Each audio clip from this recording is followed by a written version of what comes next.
Hello అందరికీ, చాలా సింపుల్గా ఇడ్లీ దోశలోకి అల్లం చట్నీ అయితే వేసుకుందామండి.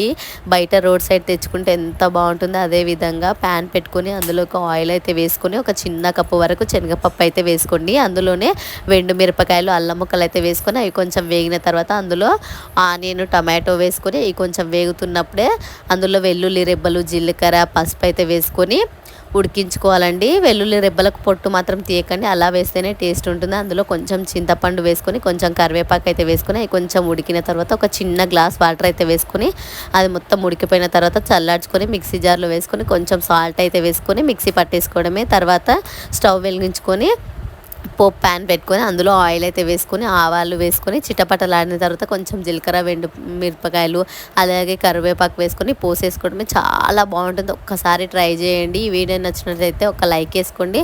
నెక్స్ట్ ఏ కర్రీ చేయాలో కామెంట్ చేయండి, చేసేద్దాం.